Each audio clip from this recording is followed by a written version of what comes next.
Right, hey, cool, we're up and running, folks. What's going on? I'm going to do some artwork this morning. Give me a second here to check my signal here, and I got a couple social media posts to do along the way. But we're going to be done with that here in a hot minute. Oh, good, I'm live. So let me go ahead and drop my volume there, grab my link here real quick, and we'll do some posts. I'm going to try to entertain you with my origin story here real quick while I fire off those links. So my name is Phil Kearney. Hey, what's up? I create role-playing games. I illustrate them. I publish them online. And I am creating content for Dungeons & Dragons 5th edition. I have been a DM since 1987. I've been a freelance illustrator since 1999, and I've been an Eberron enthusiast since 2004. And I've been creating content on the DMsGuild since 2018, but I've yet to publish my own adventure or anything related to the Eberron campaign setting. So I'm in the process of fixing that right now with this this that you see here on the cover, Crystals of Mabar. It's for characters levels 7 to 8. We're fighting necromancers, demons, and undead in the Carnwood of Karnath on the continent of Corvair. And that is an end to my social media posts, I think. Hold on. Check. That's good. That's good. That's good. So I'm doing the artwork. We've already completed the book. We've ran it, multiple playtests of the adventure, and multiple DMs have ran it. It looks like it's sitting pretty. So there we go. Okay, everything's done now. There we go. So here on YouTube, like, subscribe, hit the bell icon for notifications of when we are live in the future. We're at episode 457 of creating all the assets for this adventure. The entire playlist is here. Here's a bunch of books I've already created on the DMsGuild. They all have free previews. Check them out. If you think they're cool, consider making a purchase. This adventure will also have a preview, and I'm excited to share it with you. So let me go ahead and get the book cover out of the way, and let's dive back into painting.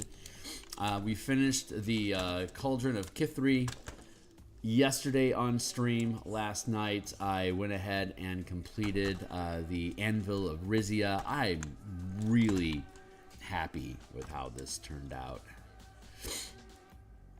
Rizia is the plane of ice, so I decided hopefully that reads as ice to everyone else. I could probably work on cracks and stuff. It's pretty good. I think I'm happy with it. So let's move on. You know what? I think I want to do the Seed of Lamnia.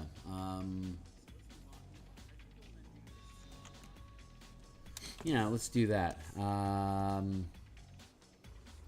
The Seed of Lamania. Yeah, I mean, it's kind of so the Anvil of Rizia, the plane of ice. So an anvil, which you use heated metal on an anvil. The irony is thick. But with the Seed of Lamania, it's very on the nose, like literal. It's a forest. This is a seed. It grows the forest for the Lamania manifest zone from that seed. And then the manifest zone, the portal to Lamania sprouts from within that forest. So I mean it's a very literal translation. So I think overall most of these artifacts are either really on the nose like that, or like painfully like obvious ironies, like contradictions. What's the word? Paradoxes.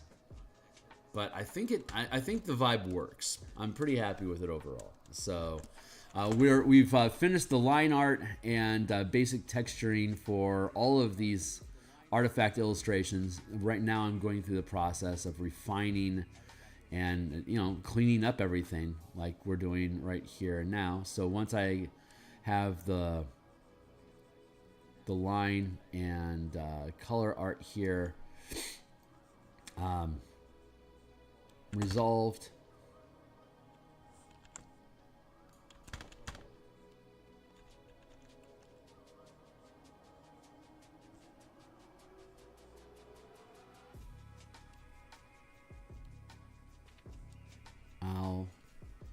I'll do some blending. Right. So the art we're going to fix up, basically what we need to do primarily is first fix up the silhouette so that it's clean. And once we have that intact, we can start refining how, like the highlights and the shadows inside of this. I'm word salading a little bit right now.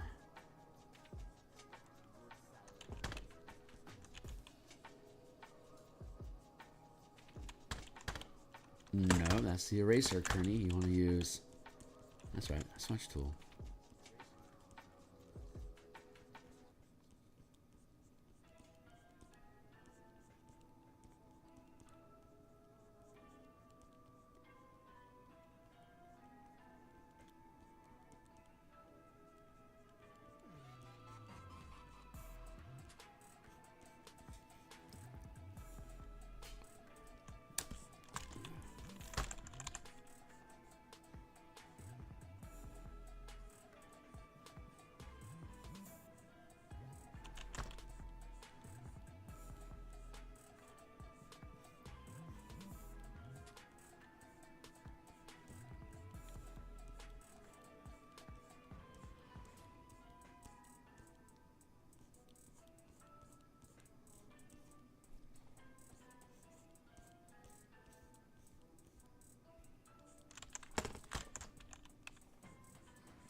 And pew.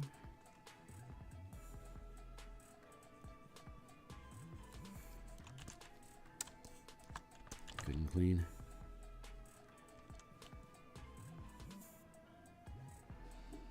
We'll be able to once like all this, like I don't need to like really clean up down there. It's where all the line art is at with these roots and the actual seed and the branch growing out of it. That's where the actual importance is at. I can use blending tools here to resolve most of this slurry down here. I just want to make sure everything is good and clean before I do.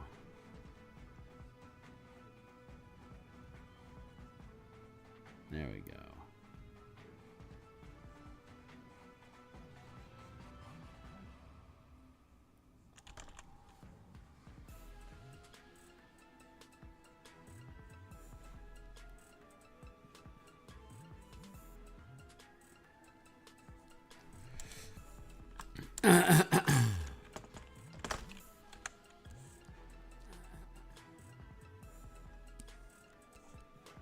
It looks like my computer's locking up. Hold on real quick. I'm gonna wait for this thing to save, and then I might be experiencing a crash. I'm not sure. Hold on. Let me drink some coffee to be sure.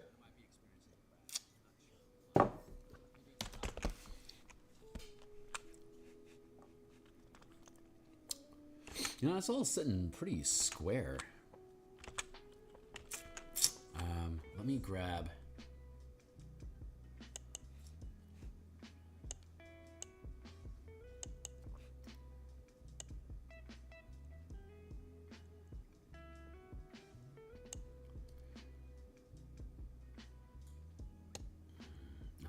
I want to do that, I think.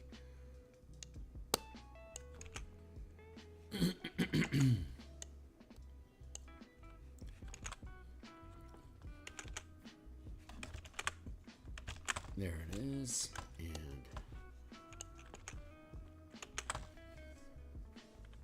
it's still got this weird little gap going on. I'm not really happy with that.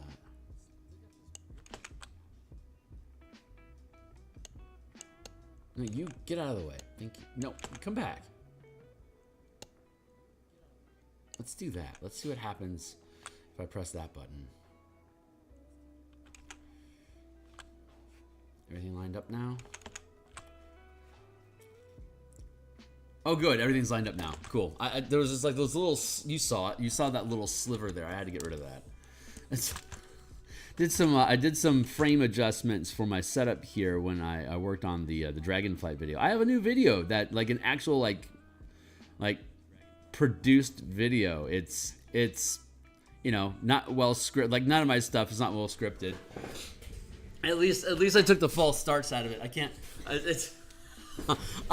I'm better off just doing, you know, improvised live stream stuff. It's the scripted, edited, slick production. That just, it doesn't feel like me, like at all.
One of the problems with using a smudge tool is that sometimes it has like that little, like you can see it like a little bump effect there. That's because the tool isn't consistently grabbing texture as I drag. It starts to leave information behind, so it causes that little stutter step. And so when I'm working on smudge work like this, that's something I have to keep an eye out for. Those are called artifacts, ironically, because I'm working on a page full of artifact illustrations. But I mean, it's a Photoshop artifact, as in it's indication of a brush stroke from the tools that we use in the digital canvas that aren't supposed to be noticed. If it was some sort of texture that required bumps like that, then it would be a technique. It would be a texturing technique. But since I'm attempting to actually just make smooth lines, these artifacts are technically a flaw. So I have to bear in mind that these flaws crop up if I work too quickly and try to cover too much ground too fast for the amount of strength of the smudge brush that I'm using. So I have to, it forces me to slow down and be a little more intentional about where I drop these lines. I don't want to have to think about it, because if I have to think about what I'm doing, it grinds everything down to a halt. Like, and believe me, I can respect self-awareness exercises where you intentionally slow everything in your life down to observe it, but this isn't the same thing. I'm not taking a mindful moment of self-reflection here. I am attempting to produce a freaking piece of art. The actual art itself is a process of meditation. I don't need to meditate on how I meditate. I appreciate the level of meta that approaches, but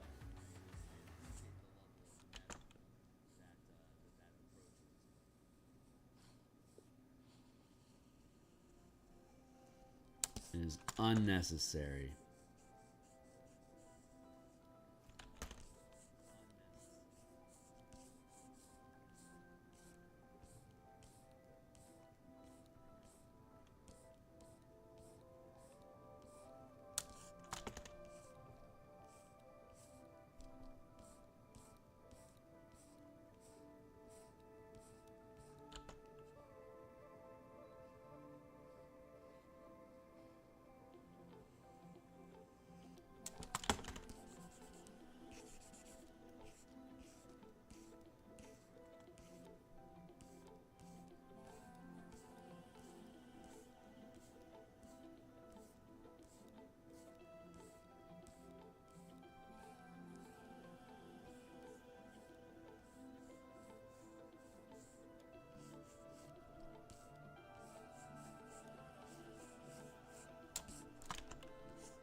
Moment of self-reflection, I suppose.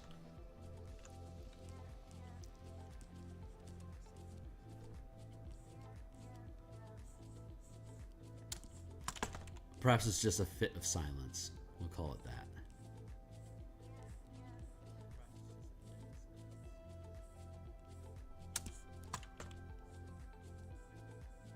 I spy with my eye something that is text.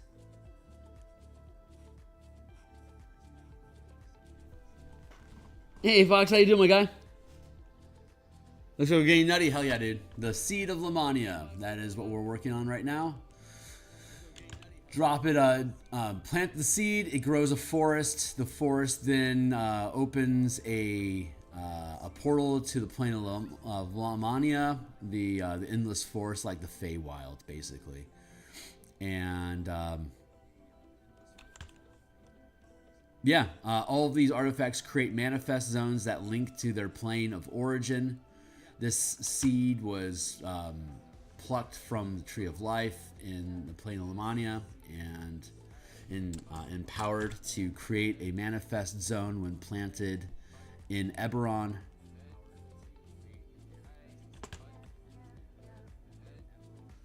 So like the Eye of Mabar, where the adventure that we have here for the manifest zone to Mabar, you can use that eye over and over again. It's a solid object that unless the ritual is completed. So with the Eye of Mabar, when you conduct the ritual, once you get to a point where it's rolling, it starts actually producing the manifest zone.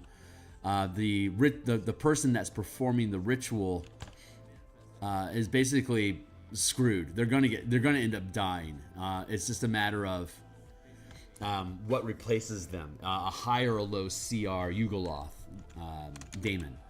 But with the Seed of Lamania, it's just planted, and it's so the eye to finish the thought, the Eye of Mabar becomes a Yugoloth with the body, with the artifact attached to the body of the ritual, whoever's performing the ritual. They just get transformed into a Yugoloth demon. With the Seed of Lamania, it doesn't affect the person that plants the seed, but it's also, the seed is gone. So it's either going to grow into a forest or it's going to get eaten by a crow, or who knows. But so the seed has to be protected while it grows, but it itself is it's a one-shot item. So once you use this seed, you gotta, if something goes wrong, you gotta go back to Lamania to get another seed.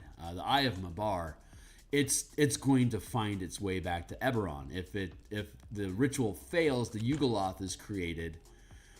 And then the Yugoloth does its thing. It's on the prime material. It's going to cause as much havoc or accumulate as much power as it can while it's still here. And when it's destroyed,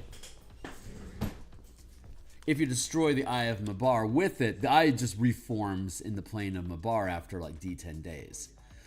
And so you can't really just get rid of it. It keeps coming back, and it keeps finding a way back to the prime material plane, as the One Ring would want to do. The eye is very much like that, but again, this seed, once you plant this seed and it grows, the forest will either produce the manifest zone, or if the ritual fails, I guess it just sputters out and becomes normal forest.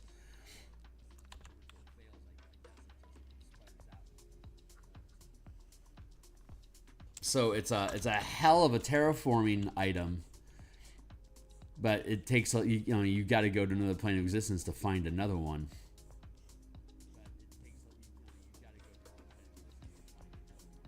Different vibe. I like the different vibes that we have for these.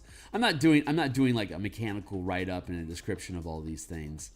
It's that I'm leaving that open for any DM that because I mean, these things aren't part of the adventure at all. This is at the end of the book where we're expanding on campaign ideas, like where to take this further if your team liked this adventure and they want to keep leveling up their characters using this adventure as their framework.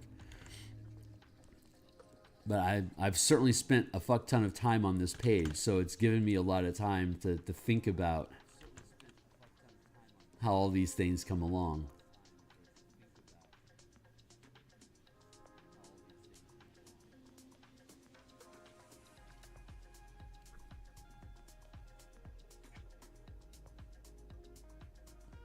Anyway, word salad.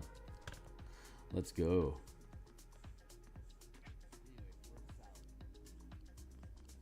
Clean that up.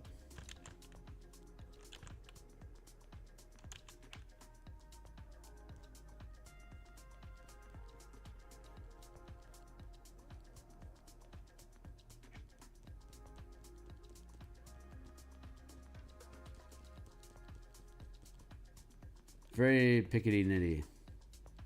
What's up? Yeah. I think it's really important. You can't just, like I love the modular, like the literal modularity of modules that they created for BECME first, second edition.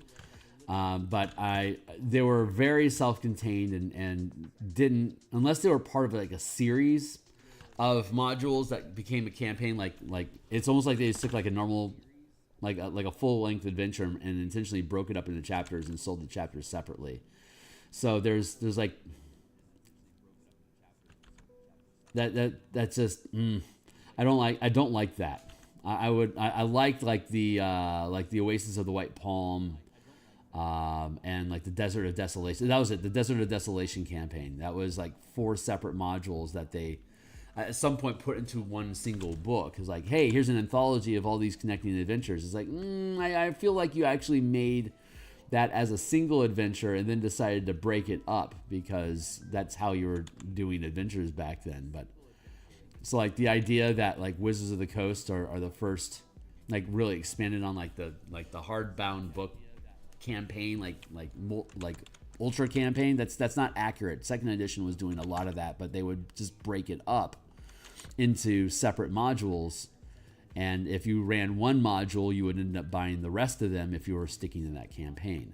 It had a lower front, it had a more gentle point of entry, and though it was presented modularly, each adventure would just basically pick up where the last one left off and didn't really provide a lot of detail about like how can you integrate this as its own little adventure without intention of tying to the rest of the adventures in the series. So that was something I observed way back in the day, and just recently been thinking about that because there's been a lot of flack thrown at WotC about, you know, the mega adventures that they put out. They basically do anthology adventures, which are like little short one shot sort of things, and then they've got the big hardback, like mega campaign. Words are failing me a little bit here. And so that it strikes me as I think the people that comment about the mega campaign the most are least familiar with the previous editions, like the experience of being there, which isn't any hate. That most of the people that play D&D right now never played it prior to 5e, so how would they know? But that history is there, and that experience that I had was, I wasn't the only one to comment on that, though there was no internet at the time for us to have a cumulative opinion about things. It's incontestable that, like, if you pick up like Scourge of the Slave Lords, was like a 128 page book that they ended up putting together. That was a series of smaller adventures. I just picked up the full book. It's like, I'm going to save a couple bucks by picking up the entire thing, and the entire thing had already been published before. By the time it got on my radar when I was younger, I think Scourge of the Slave Lords was the first adventure I actually purchased outside of rule books.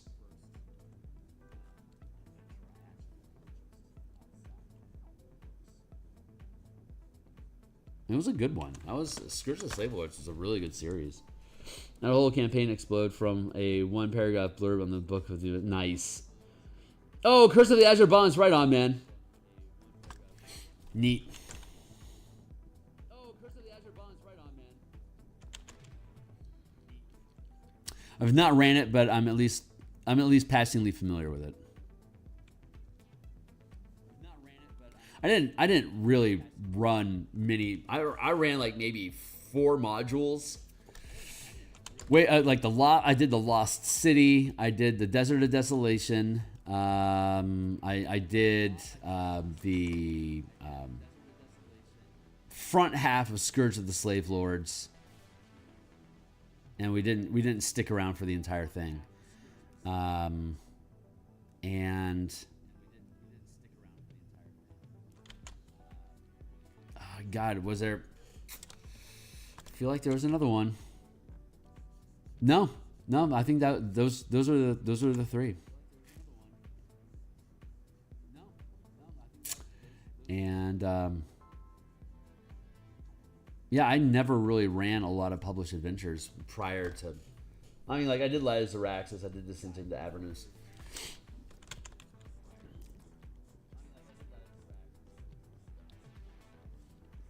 But back in the older editions, prior to 5th edition, it was always just homebrew, always just homebrew. Just throw a campaign together and let's just have the players fuck around until they're bored and they want to switch gears and we'll go do something else. There was never any large, like, ongoing plans. There was never any attempt to, like, there was no intention behind the adventuring. It was just fucking around and finding out and having fun.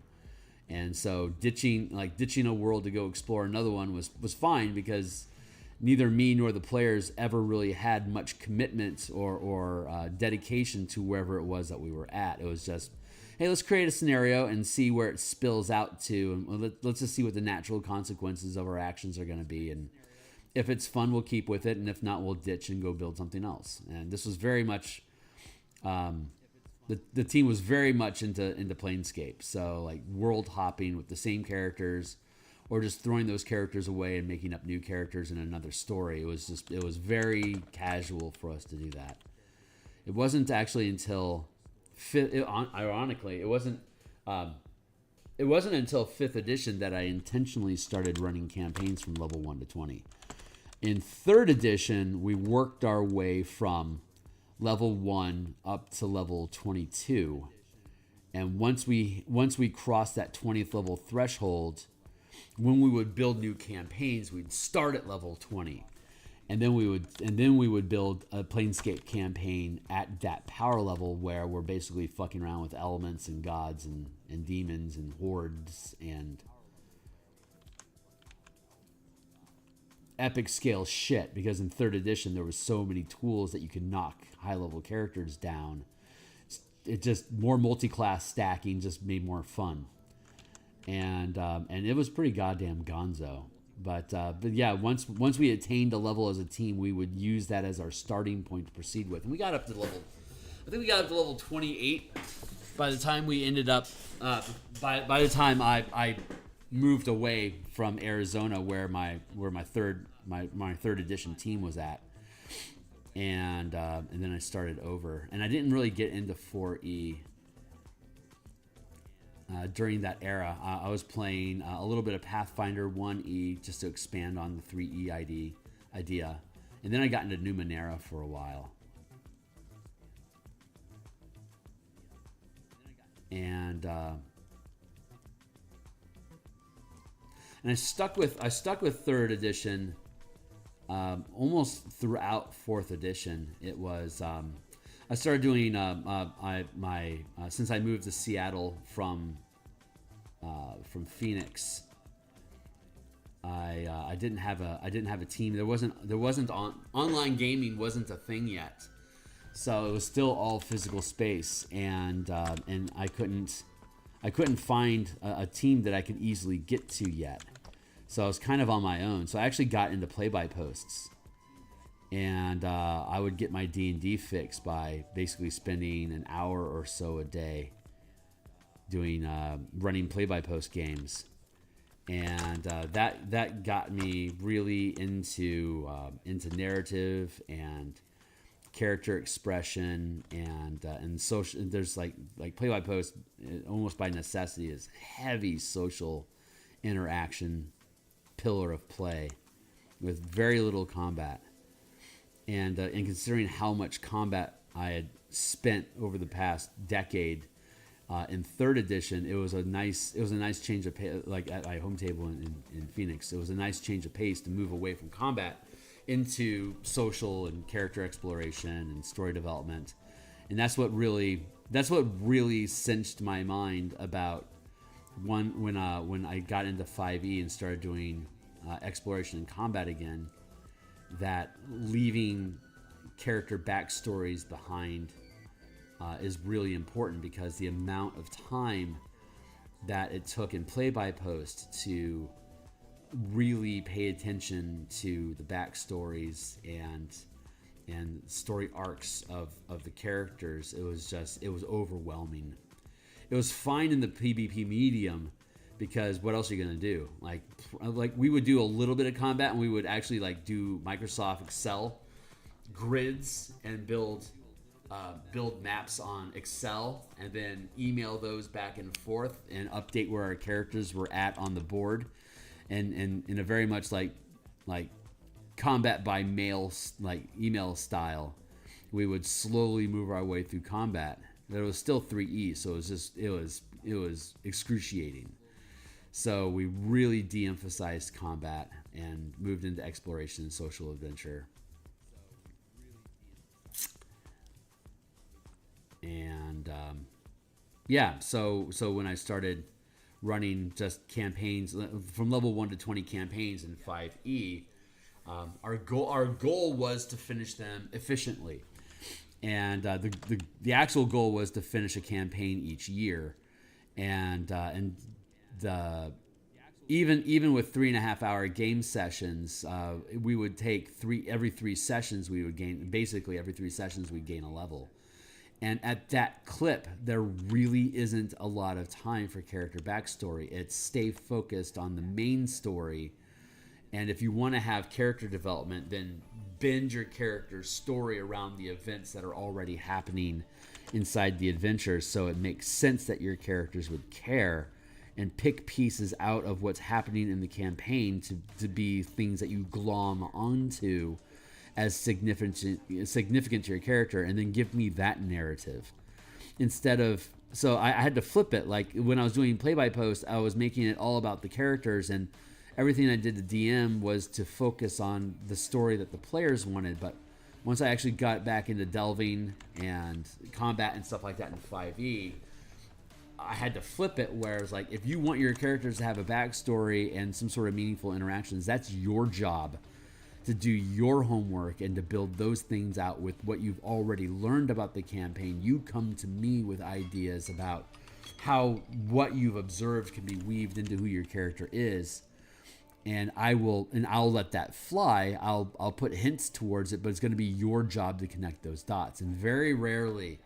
would I have players that were interested in taking that level of depth in preparation. Like no one was ever willing to prepare their player's story arc off of what they've learned, as much as I was willing to actually build the next leg of the adventure that they were going to experience. Like, and that's not me shitting on players, but players,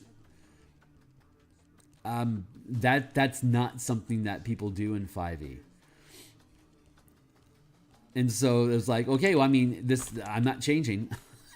and everyone at the table is pretty much, yeah, you're running a world fill. We don't blame you for doing that, and your stories are interesting enough that we don't really feel a need to develop entire side stories. I wonder if this culture of build me an adventure where my character has progress is more of like a plea of, please don't build a boring campaign.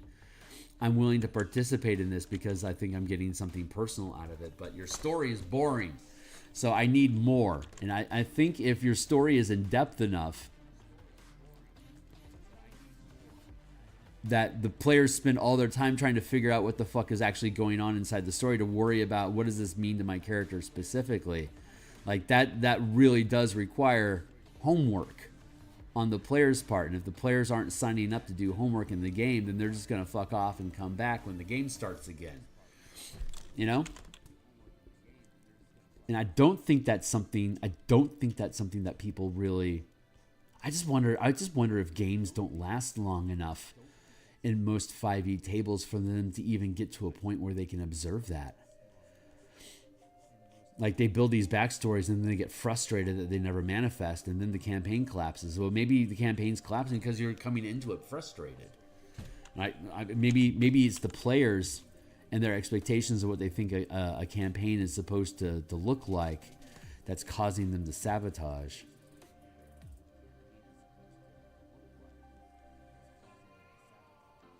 I'll tell you this. Back when you had to sit your ass at the table and actually be present to play the game, I didn't have a lot of people canceling on me. Sure, maybe someone would cancel on me occasionally if they couldn't make it. But like, everyone knows, like, we're going to drive to this location and we're going to be at this spot for at least 4 hours. Plan to be there. And like, there was never this like drop in, drop out casual, participation. It was always like, this is like, we're taking our Saturday. This is what we're doing with our Saturday. That was always the way that it worked. Since I was like 12 through college, like, yeah, this is what we're doing today. It's like, I can't just change my schedule to drop a 5-hour campaign in casually. It's like, that had to be on my calendar. And once it's there, I ain't moving it.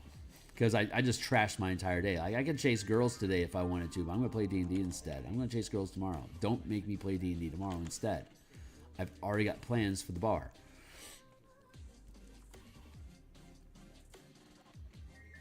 And I don't feel, I feel like something shifted with the internet and like the timing of 5e. I feel, it's so easy to bail out of online games because, you just wake up in your pajamas and let's go. Oh, I overslept. Who cares? It's just a very different vibe. I don't know. I feel like I'm long-toothing right now. Don't mind me. But I'm seriously, I'm shrugging my shoulders. It's like, I only have had cancellations in any of my games in my life when I started going digital. Never had them before because, like, you actually had to make a commitment. Like, if you're not willing to be here, then we're gonna have to make sure we shift it. It's just on, and like, we would touch base. Like, hey, game's coming up. You gotta be there. Are we good? It was very different. It was a very different vibe.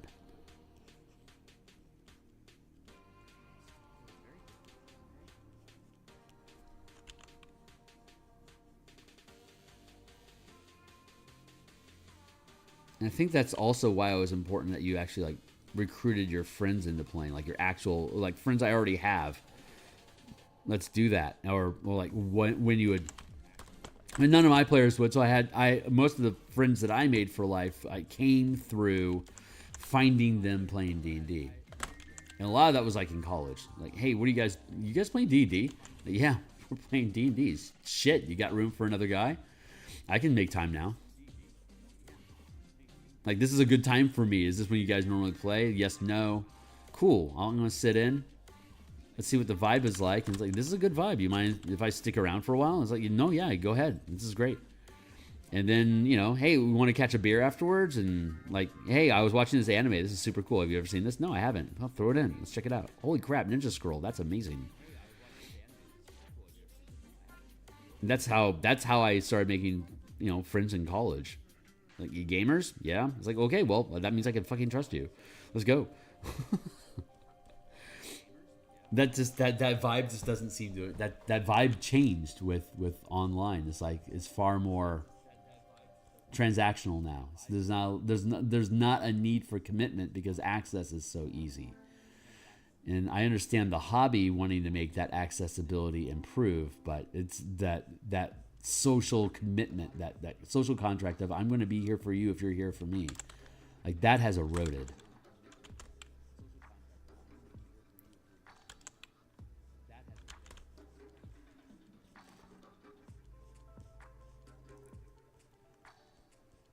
That really is just like the first step to forming friendships with people. Can I count on you to do what you say you're going to do?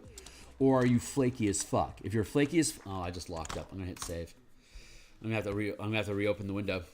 Sometimes when I hold down the space bar for the hand tool, and then pull on and then pull on the mouse too much to shift focus, sometimes that doesn't execute, and instead it causes the program to glitch. Just have to relaunch it.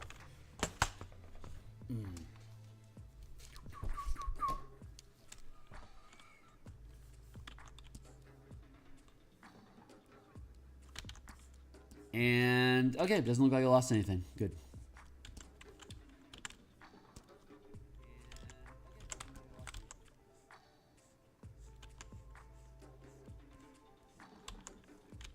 Yeah, just the core base of, I'm a dependable person. I'm going to show up when I said I showed up. I'm going to show up because I want to try to achieve something with you. And that starts to just naturally build a connection between you and the people at your table. It's hard for you not to start consider. They start off as comrades and allies, and if you keep vibing together, they end up just being friends. And I really think there's something magical about the combat, like the SWAT team sort of style to dungeon delving D&D, where everyone is attempting to keep each other, like we're all trying to keep each other alive. That's the goal of the adventure. Survive this and profit from it. And it's like very much like battle buddies, you know. It's like I will tell you this. Okay, here's a horrible mistake and a life lesson that I learned. I was gaming with people that were friends, and we were caught what looked like in a you're going to get TPK'd situation. And I actually proposed to one of my friends there, hey, why don't we bail? And we can just, we can at least restart the adventure. And the rest of the team's like, fuck you. If we're going to die, we're going to die as a team. If we're going to figure this out, we're going to figure it out as a team. And I was basically socially ostracized for almost a week as a result of making that horrible self-centered tactical decision. And I'm like, wait a second, everyone at the table here is really treating this like I'm betraying them personally. They're taking this shit a lot more seriously than I am. Maybe there's a lesson here. And once I started getting on board, these became people that are lifelong friends of mine. And that really let me really contemplate, what are we really building here when we show up each week? And I didn't see it until I was in college. So, but I was gaming with people like, 4 days a week, and they were as dedicated as I was as showing up and playing at least 2 hours almost every day.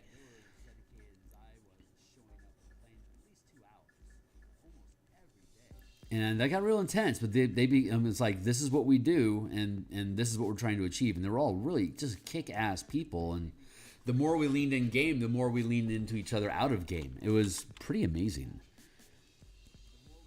Hey, I'm missing text. What's up? Undermountain, Azure Bonds, the big 3-city trilogy, Waterdeep Enchantress, and something else. That was my 2E big stuff. Then it was all homebrew. Right on.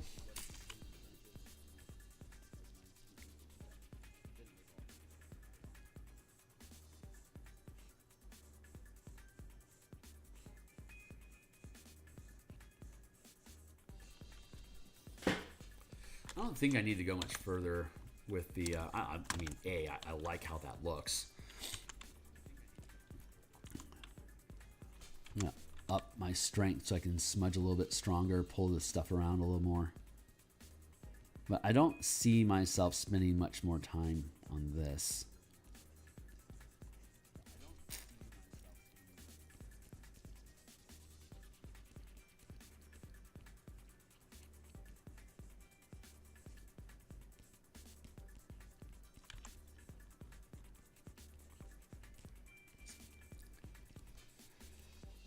Just needed a little bit of cleanup to make this thing fly, and then we can move on to the next bit. After this one, we have, I think, 4 more, and then the page is done. And then we'll move on to the next one. I've been working on a campsite illustration off screen, but last night the anvil really called out to me. And you know what? I want to spend a few moments here because I really, really like how this turned out. Like all the transparent parts where you can start to see through the lines at the other end of it. Like the curvature here matching up, and you have another curve over here that aligns with it, and there's some fun transparency stuff going on with this piece. I'm actually really, really proud of this one. Like just like the subtlety of like this I forget what this hole is called, but you drop a hot bar in it so you can like bend it so you can get a curve going. It's pretty basic, but I think I like how it's executed. I've never worked with glass. I've never worked with like glass or like ice like that, but I find it interesting that I'm working on this this ice sculpture piece while I'm also working on the stained glass piece. I think just this page alone has really expanded my understanding of materials because there's so much type of material going on the page. It's this is a really good page for me.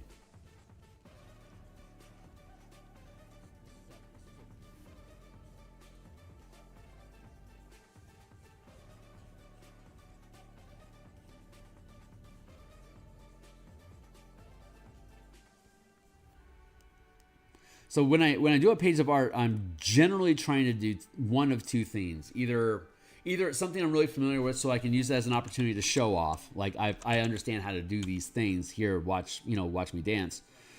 Or I'm using it as an opportunity to explore something that I'm not good at that I want to become good at. Like the Spelljammer book was so exciting for me because vehicles, structures, hard point line stuff is so different from like the organic landscape work that I like to do, that the whole Eberron book was a great challenge for me to be able to up my game in depicting objects. And that really boosted my confidence in being able to tackle materials. So now I'm finding myself in this adventure leaning into that expansion, and now I'm playing with more and more types of materials in my illustrations. And every time I end up landing, the experiment goes well, and I end up expanding my skill set. Then it becomes, my next reference point, my next point of expansion. Kind of word salading a little bit here, but and I legitimately enjoy struggling with this process on camera with you guys, like having to back up and start things over and fucking up and finding out, and like that's part of the experience, the process of getting good at art. And I don't see that I don't see a lot of artists demonstrating failure on screen a lot. They might talk about failures, but like I'm living them with you. Every time I have to back up and restart and like reconsider how am I doing this and come up with a new solution. It's I don't know. There's something about doing it on camera. It makes the victory sweeter.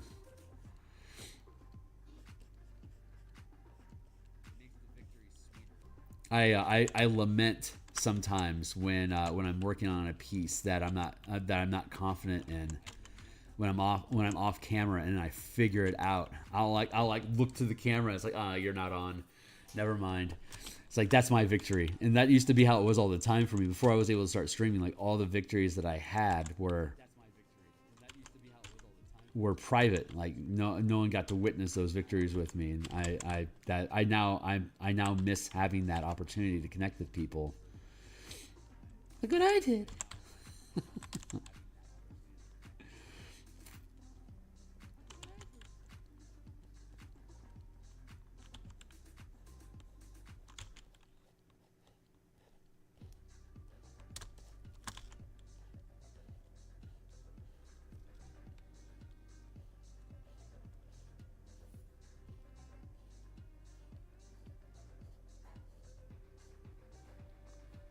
I gotta say though, now that I'm back to doing artwork in the evening, it has really helped my emotional state. It's I haven't really, I think I was aware of it, but I haven't really just stared it down. That one of the nice things about all that solo time that you have as an artist, doing just grinding it out, is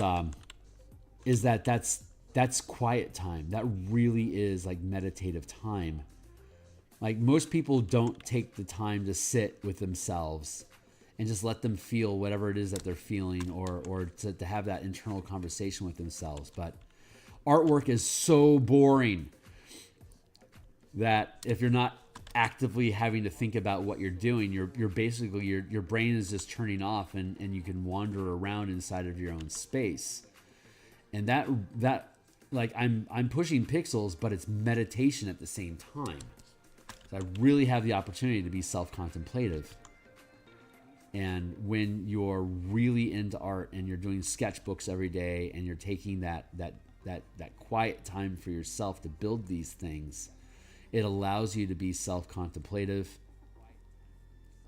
and to really look at like mistakes that I made, like regrets that I have. These are things that can just like resonate, reverberate inside of my heart and my head while I'm working on art. It'll come up. It's like, remember how bad you felt about this?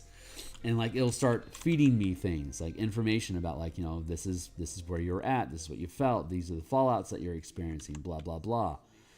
It becomes a real opportunity for you to self-reflect. And I think more so than ever, people really need to have that opportunity, considering how like go the world is now.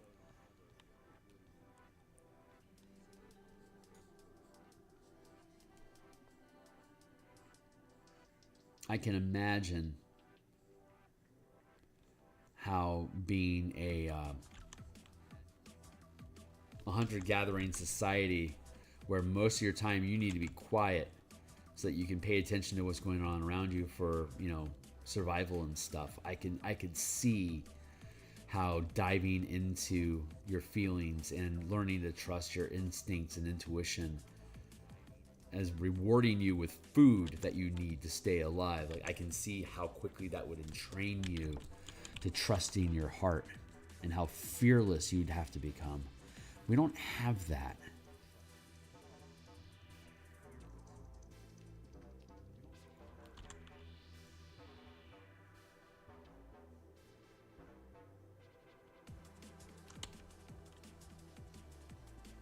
Like, modern culture has to like individually volunteer to put themselves at risk for some sort of benefit, reward, or whatever, for them to get into situations where they have to be self-contemplative like that.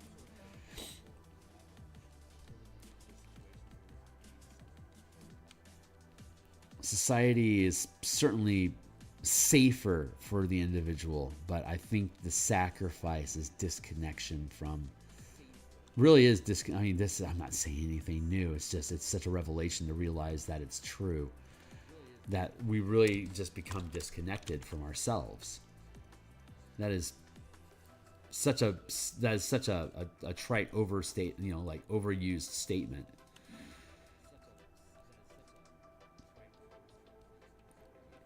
But until it's true for you, it's just a trope, right? But when it becomes true for you, it's like that trope is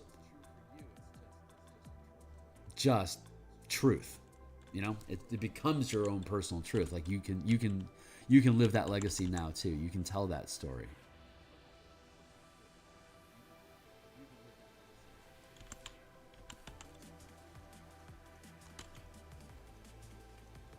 It's one thing to read DM horror stories. It's another to have experienced virtually all of them, and to be able to personally relate to both sides of the equation in the story that's told there.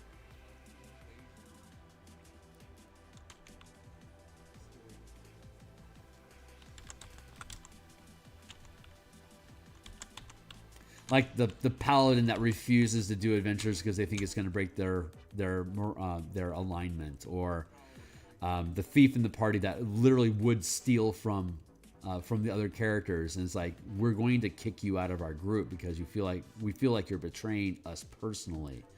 It's a game, guys. It's like, well, that sounds like the sort of thing that a mamby-pamby criminal would say to try to get out of being held accountable for bad decisions. Are you going to keep making bad choices, or are you going to treat us like allies and equals? And yeah, of course I will. But then they end up betraying you. Now we have to kick you out. Like, going through that process of having that experience and having to make that decision for the health of the team, like that just feels like preparation for parenting, you know? It's like the life skills that you accumulate from like if role-playing games are serious business to you, there is so much life lessons and growth that you pull out of being part of a small tactical team that has to worry about consequences to their actions, even if it is just a fantasy game. Like, no, I invested time in this resource. I'm basically doing a hardcore run in Path of Exile or Diablo, and if I make a mistake, all that time is wasted. That character is dead, and I might not be able to get them back. We're creating stakes that have consequences to us personally, maybe not in a material sense, but the emotional impact is important enough for us to want to protect it. And to judge your friendship on it. It's such a different experience.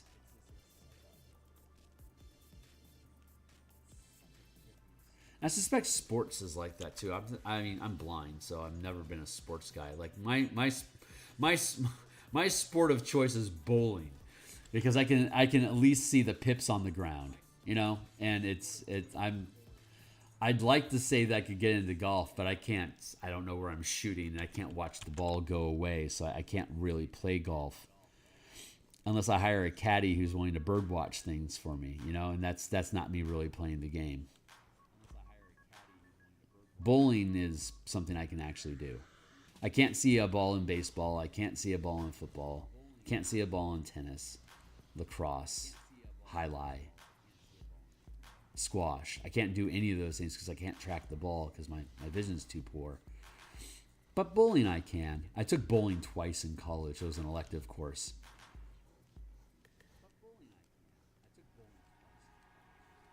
Literally took bowling twice because I wanted my game to get better. Because it's the only fucking sport I could participate in. Like, if I can only play one goddamn sport, I want to make sure I at least understand it and I'm decent at it.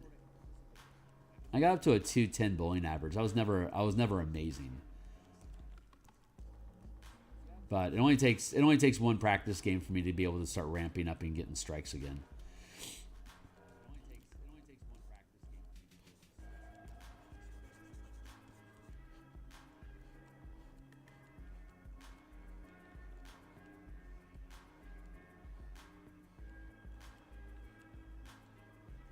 It was such a fun class.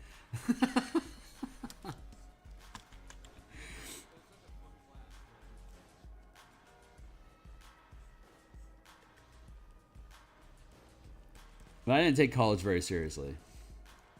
I was literally in college just to get off of the ranch that I grew up on.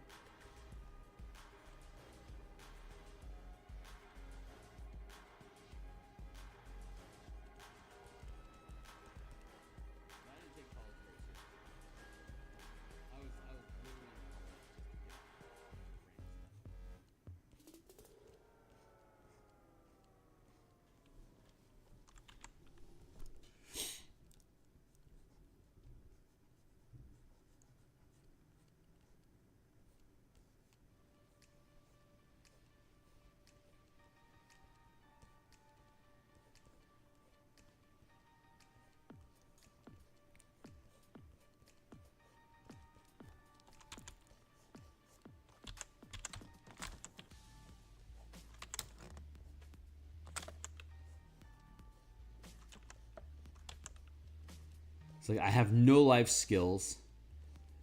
I have no experience. I mean, I can't drive, so it's like I don't have any mobility experiences. My whole world has always been limited to wherever someone was willing to take me, or I could walk to or bike to on my own.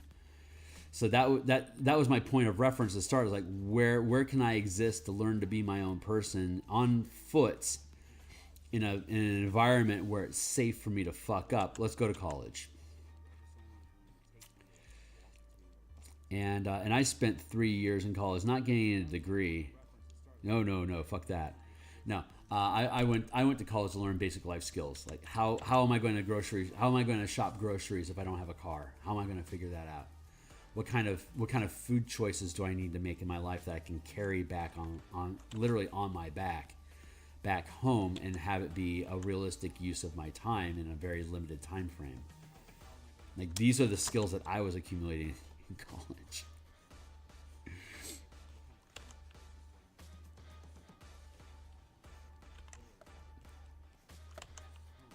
Because when I lived on the ranch, it was all, Phil, we're going to go to the store. We want you to come along to load things up in the truck.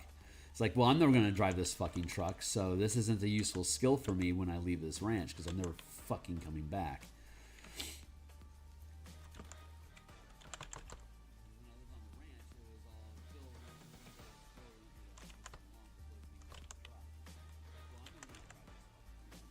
If it sounds like I have a chip on my shoulder, fucking A, I've got a chip on my shoulder. No one gets angry like disabled people. Nobody. It just has a rage like that. Of everything that you're forcing me to learn as a child is probably going to be worthless to me as soon as I have to do it on my own. You've taught me how to operate inside of your system, and most people don't have the luxury or opportunity to say, you know, how is this going to be relevant to my life after you leave me?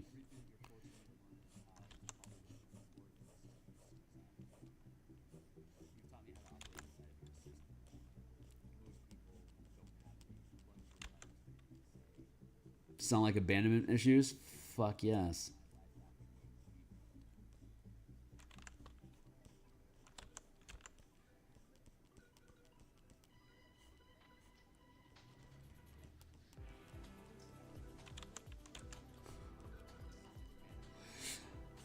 I don't know what's going on with me today, man. Apparently I've got a chip on my shoulder. Don't mind me. It's just working its way out. But again, this is what art is like. Like that's the internals that happen when you really dive into artwork and you're on your own and there's no one around and everything is quiet. It's like, hey, remember these nightmares? I'm like, fuck. I need to resolve that.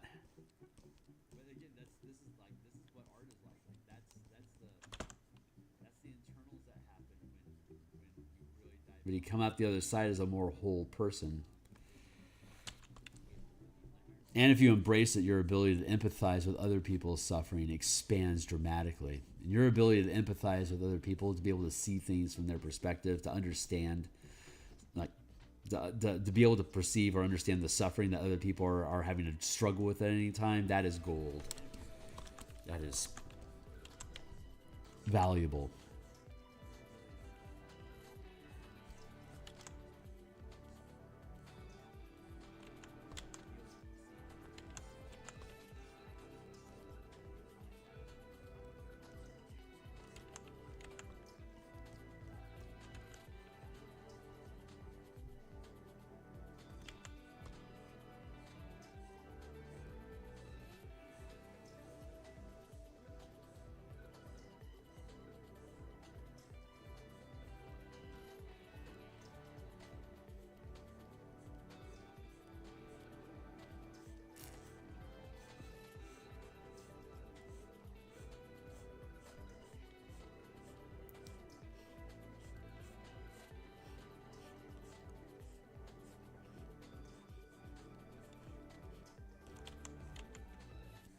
Do like that.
feels pretty good.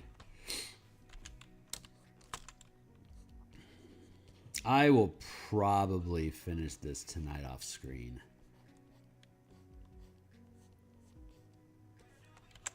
I want to work on that campground piece in the mornings. So I figure, because I've been working on characters and the environment and stuff off camera for that particular piece a little bit at a time. But I think instead I want to shift gears and start a piece here on screen with you guys, and then progress it off screen, and then come back tomorrow with more done.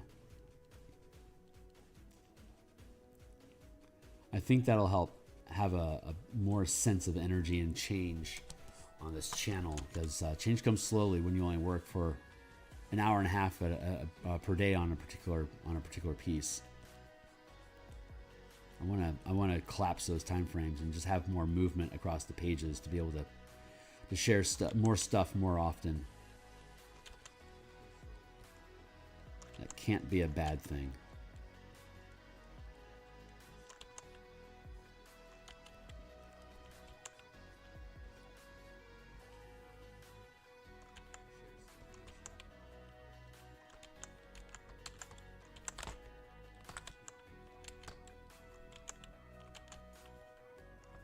I'd say the most frustrating thing about doing these is that I have no idea how long all the artwork in a piece in a project is going to take to complete. It makes it a little.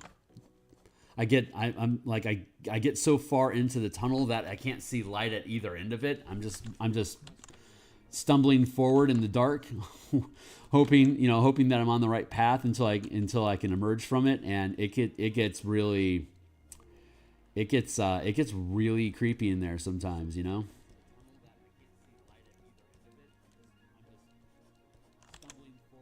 At the same time, it's like, God, how long am I going to work on a particular project? It's like, fuck, it takes forever. And it gets real daunting, and I lose confidence, and it gets real self-depreciating, and this is the cycle of art.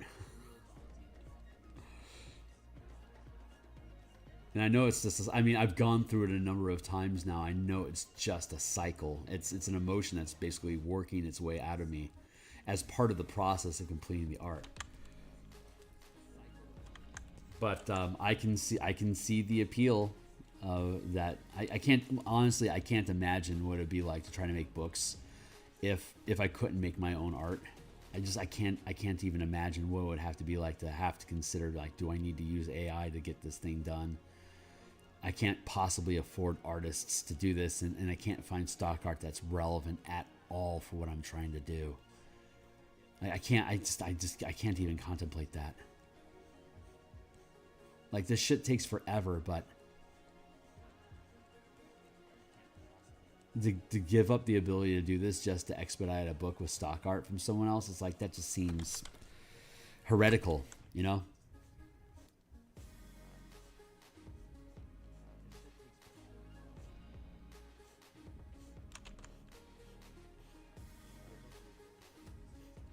Oh well. Hey, I spy some text. Hold on real quick. Let me get to a place where I'm okay losing my place. More text. I see it. Here we go. What's up? Hey, Fox. I like it. Daily grind. Appreciate the coffee and watching. Yeah, right on, man. God bless. Thanks, man. I appreciate it. It really is. I really enjoy the zero thought time. I'm down to 3 minutes left today, so I'm going to see if I can patch this area here, and then I'll probably just do the roots off camera tonight. But this really is just the most. This page is more intense than even having created the cover. And I know there's a couple other significant size, like I need to do a painting of Ader Academy, for example. I don't know of any like really good art for Ader Academy, so I want to attempt to tackle that. as one of the pieces. It's going to be like a third of a page, so like that's going to take a little while to complete too. But I don't have a lot of massive illustrations like that. Like this one's so bad because there's so many illustrations that all have different compositions that I'm trying to respect. But a lot of this book is of the illustrations is just tokens that we've already created and breaking up maps to fill the page, because you have to have, you know, visuals of the map. So that takes care of a ton of the illustrations. Just these little spot illustrations, since there's so comparatively few of them, as opposed to other supplements that I've created. Adventures really are just unique like that. Like you got to build the visual assets for everything first, so that you can make the adventure go. Like the maps have to be there if you're going to run through a dungeon. So that process, that's an insane process.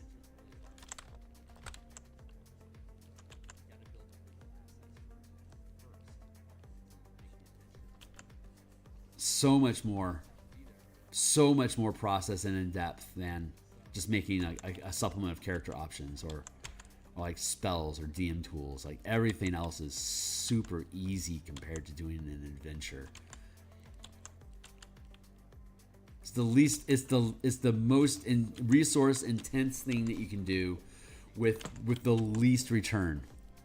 It's like it's completely backwards. Like creating like all adventures are like lost leaders. Every one of them. You'll lose money creating adventures, but you have to have adventures to make your game go. It's ironic.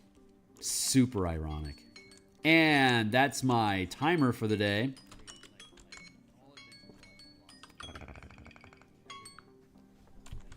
I'm gonna skip beat and stick here for another minute. Text.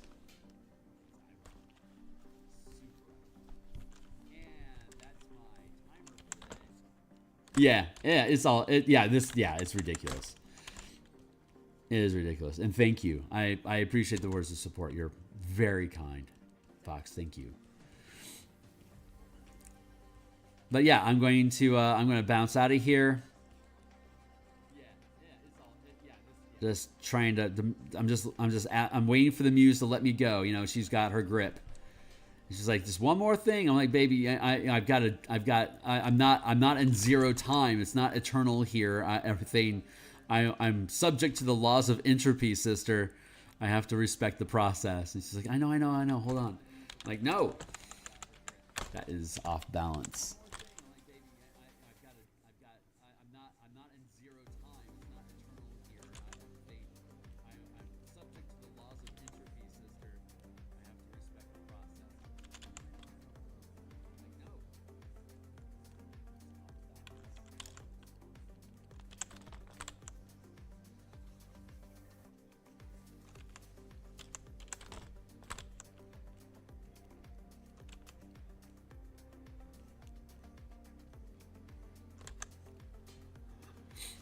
Yeah, it's feeling really good. This will be, yeah, I will finish this tonight off screen. When we come back tomorrow, I'll probably finish up the flute.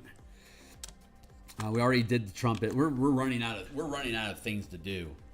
The Crown of Zariet, the Flute of Sarania. We're working on the Seat of Lamania right now. Then we have the Sextant of Furnia up in the corner to still resolve. The Carillon of Valcor. And then the Scales of Donvi. So Scales almost done already. Carillon, Crown, Flute, and Sextant, and then we'll be done with this page, and we'll move on to the next thing. We'll just keep tearing through shit. So that's it. Thanks a lot for hanging out, Fox. Appreciate you. Anyone else that's out there checking this shit out? Go check out the Dragonflight video that I have as part of Dragon Week. It's an actual video that's on my channel, and I will be back tomorrow morning to tackle this. Oh wait, it's Tuesday. I'll be back at lunchtime. I think we're gonna be going through Paladin subclasses just to make sure that all the technical stuff is actually inside the document, because I really shorthanded the Paladin. It needs to have. I need to make sure all the details are there just for thoroughness, so that nothing gets confused. when people build playtest paladins for the martial power system. So I will be back later on today, probably around 2 o'clock is what I anticipate, which will be 6 hours from now. I'll be back for a late lunch shift, and we'll kick through that, and then I'll be back tomorrow morning. I have to go downtown tomorrow. I don't know what my day is going to look like. I think I'm going to be here in the morning like usual, but I'm not sure what my timing is. But I'll be around, so I'll see you guys then. Cheers.